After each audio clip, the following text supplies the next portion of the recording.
कमळी मालिकेच्या येणाऱ्या भागामध्ये धमाकेदार असा ट्विस्ट येणार आहे। तर प्रेक्षकांनो, इथे आता ऋषीने राजन काकांना हॉस्पिटलमध्ये आणत त्यांचा जीव वाचवलेला असतो आणि हॉस्पिटलमध्ये कमळी आल्यानंतर राजन काकाची आणि कमळीची भेट झालेली असते।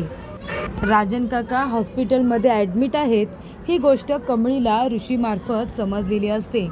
तेव्हा राजन काकांजवळ जात इथे रडत असणाऱ्या कमळीच्या डोळ्यातले अश्रू त्यांच्या हातावरती पडलेले असतात आणि त्यानंतर राजन काका शुद्धीवरती आलेले असतात।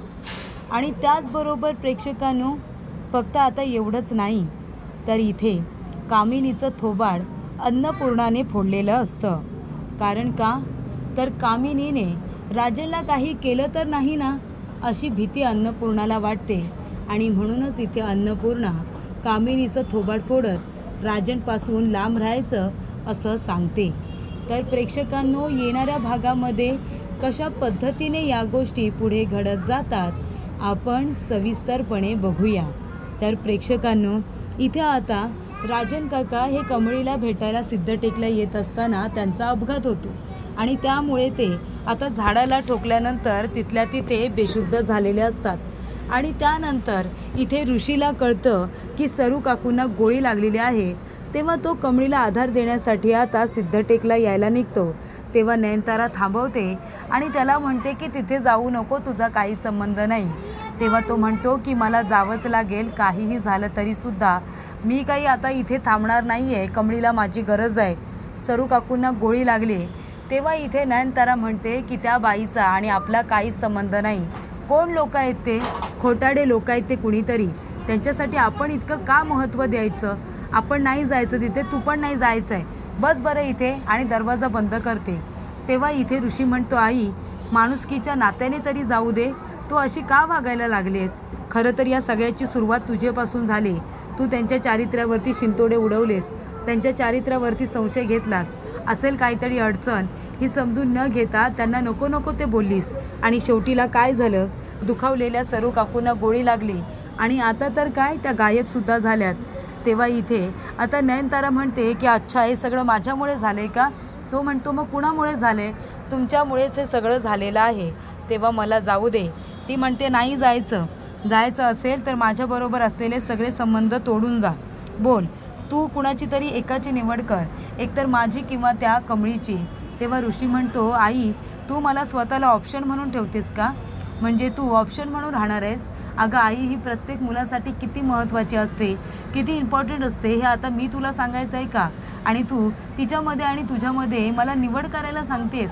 पण आई, एरवी तर मी खरं तर तुझी निवड केलीच असती, कारण तू माझी आई आहेस।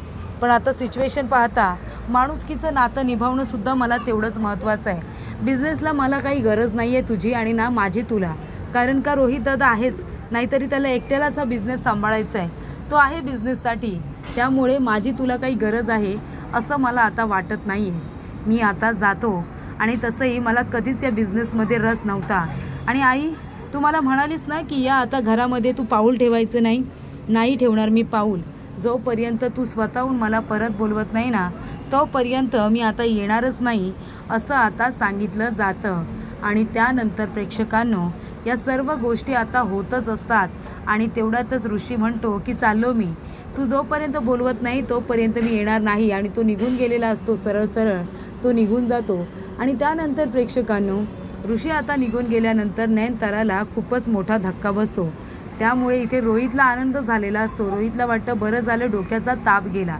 या गोष्टी घडतात आणि त्याचबरोबर इथे आता कमळी आपल्या आईला शोधत असते, पोलिसांना विचारत असते, सापडली का? तुम्हाला सापडत नसेल तर मला सांगा, मी तरी माझ्या आईला शोधून काढते। तेव्हा पोलीस म्हणतात, अरे आम्ही शोधतोय ना, आम्हाला नाही सापडत आहे तर तुम्हाला काय सापडणार? आणि हे बघा, आम्ही एवढी मोठी रिस्क आहे ना, घेऊ नाही शकत। आणि तसंही इथे जंगल आहे, इथे दुसरे प्राणीसुद्धा आहेत, त्यांनी तुम्हाला काही केलं तर मग काय करणार? अजून अडचणी वाढवू नका आमच्या, तुम्ही आम्हाला सहकार्य करा। तेव्हा बंड्या म्हणतो, तुला माहिती आहे का कमळे, सरकारी हॉस्पिटलमध्ये एक जखमी झालेली बाई आहे ना, ती ॲडमिट आहे। ती म्हणते, जखमी झालेली बाई? माझी आई असेल का रे ती बंड्या? चल आपण जाऊन बघूया ती माझी आई आहे का? आणि तेव्हा सगळेजण आता बघायला जात असतात की ती सरू काकू तर नाही आहे ना. आणि तेव्हा इथे आता हॉस्पिटलमध्ये राजनला ॲडमिट केलेलं असतं. जेव्हा ऋषी सिद्धटेकला येत असतो कमळीला भेटायला, तेव्हा त्याला वाटेतच अपघात झालेली राजनची गाडी भेटते आणि तो म्हणतो की आता आपल्याला बघावं लागेल की आतमध्ये कोण आहे, कुणाची गाडी इथे अशी ठोकली आहे. माणूस तर ठीक आहे ना, जिवंत तर आहे ना, कारण का जीवनदान देणं हे खूप पुण्याचं काम आहे. तेव्हा ऋषी बघायला जातो तर ते राजन काका असतात. राजन काकांची ही अवस्था बघून त्याला खूप मोठा धक्का बसतो.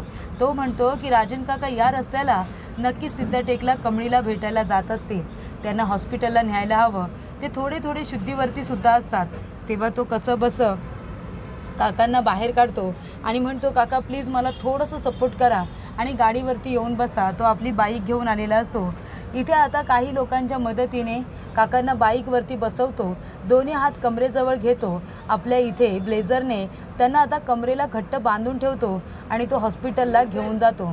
त्यानंतर प्रेक्षकांनो, हॉस्पिटलला ऋषीने नेल्यानंतर तिथे राजन काकांना लगेचच एमर्जन्सीमध्ये ॲडमिट करून घेतलं जातं. त्यांच्यावरती उपचार सुरू केले जातात. डोक्याला मार लागलेला असतो, पट्टी वगैरे केली जाते.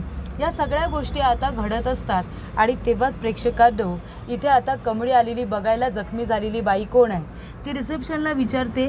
तेव्हा सांगितलं जातं की तिथे 3 नंबर वॉर्डमध्ये ती बाई आहे. कमळी बघायला जाते तर ती वेगळीच कुणीतरी बाई असते. तेव्हा कमळी म्हणते नाही, ही माझी आई तर अजिबातच नाही आहे.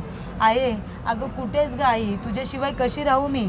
आबा मला सोडून गेलं, आता तू बी नाहीस का माझ्याजवळ? आई काही झालं तरी तू मला भेटली पाहिजेस. आणि असं म्हणून ती आता रडतच असते. आणि तेवढ्यात प्रेक्षकांनो, इथे आता कमळी रडत असताना ऋषी समोरून येतो. ऋषी आल्यानंतर तो म्हणतो कमळी तू इथे? तेव्हा कमळी म्हणते की ऋषी सर, आणि त्याला घट्ट मिठी मारून ती रडायलाच लागते आणि म्हणते माझ्या आईला गोळी लागली आणि ती जंगलामध्ये खाली पडली. माझी आई कुठे गेले मला काहीच माहिती नाही आहे. ती सापडतसुद्धा नाही आहे. सगळीकडे तिला शोधलं पण ती अजिबात सापडत नाही आहे. काय करू मी आता, कुठे शोधू? त्यानंतर इथे आता कमळी रडत असताना ऋषी म्हणतो की शांत हो कमळी, म्हणूनच मी इथे आलो आहे ना, तुझ्यासाठी इथे आलो आहे, तुला आधार द्यायला, तुला शांत करायला. तेव्हा इथे आपण दोघेजणं काय, आपण सगळेजणं मिळून सरू काकूला शोधून काढू. आपण सगळेजणं मिळून त्यांना शोधू, तू नको टेन्शन घेऊ.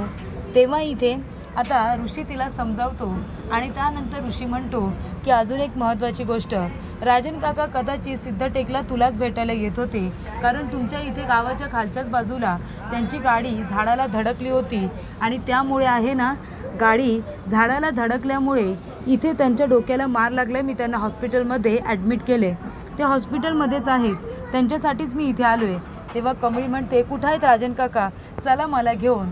सर्व माझ्या जवळच्या माणसावरतीच देव असा घाला का घालतोय, का त्यांना अडचणीत टाकतोय? देवा मी तुला विनंती करते की राजन काकांना, माझ्या आईला, माझ्या आजी आजोबांना कुणालाही काहीही होऊ देऊ नकोस देवा. आणि त्यानंतर कमळी बघायला जाते. राजन काकांना इथे ड्रेसिंग वगैरे केलेली असते पण ते अजून काही शुद्धीवरती आलेले नसतात. आणि त्यानंतर प्रेक्षकांनो, राजन काका शुद्धीवरती नाही आलेत तेव्हा कमळी जाते. त्यांना तिने एकेकाळी आपला बाबा मांडलेला असतो, ती त्यांना बाबा म्हणत असते. तेव्हा ती म्हणते की हे तर माझे बाबाच आहेत, माझ्या बाबांसारखेच आहेत. खरं तर माझ्या आईने ज्या पद्धतीने वर्णन केले आहे ना माझ्या बाबांचं, ते बरोबर राजन काका शोभतात.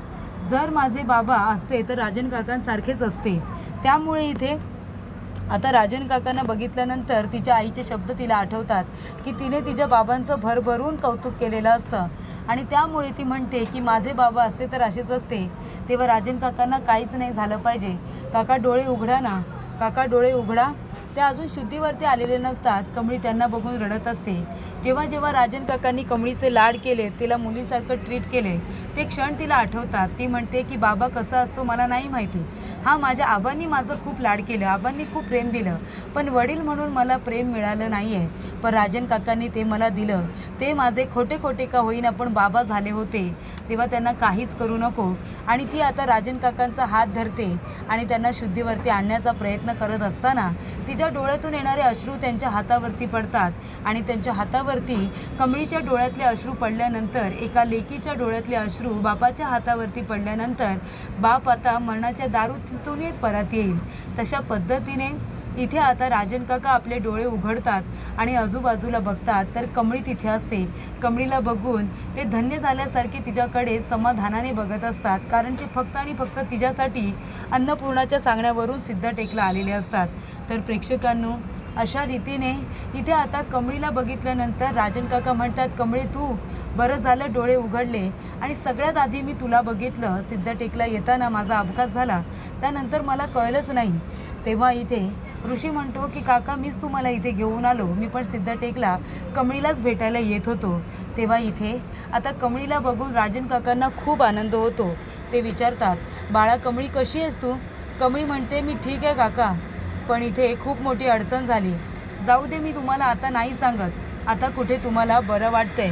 मला तुमचं टेन्शन वाढवायचं नाही आहे काका, म्हणूनच मी तुम्हाला सांगते की झालं गेलं ते मी तुम्हाला सांगत बसत नाही, आधी तुम्ही बरे व्हा मग तुम्हाला सांगते. राजन म्हणतो, काय झालं बाळा सांग ना. तेव्हा कमळी म्हणते की माझ्या आईला कुणीतरी गोळी मारली, माझी आई दरीत कोसळली, पण ती सापडतसुद्धा नाही आहे, कुठे गायब झाले, कुठे आहे, कशी आहे, काहीच माहिती नाही काका. तेव्हा राजन काका म्हणतात, कमळी बाळा रडू नकोस, अजिबात रडू नकोस, इथल्या पोलिसांबरोबर मी बोलतो, हवं तर कमिशनर साहेबांजवळ बोलतो, काही झालं तरी आपण तुझ्या आईला शोधून काढू. तेव्हा इथे ऋषी म्हणतो, हो काका, म्हणून तर मी पण इथे आलो आहे ना. त्यानंतर इथे आता कमळीला धीर देण्याचं काम तिचे वडील आणि ऋषी, निंगी आणि बंड्या सगळे करतच असतात. तेव्हा इथे कामिनीला कळलेलं असतं की सिद्धटेकला आता इथे जात असतो राजन, पण त्याचा काही पत्ता नाही आहे, त्याचा फोन लागत नाही आहे. तेव्हा ती आपल्या भाड्याच्या गुंडाला फोन करते आणि म्हणते की राजनचा काही आत्ता पत्ता नाही, सिद्धटेकला आलाय का लक्ष ठेव, आणि त्याच्याबद्दल काही माहिती मिळाली तर मला फोन कर. तेव्हा अन्नपूर्णा म्हणते, काय गं कुणाजवळ बोलतेस राजनबद्दल?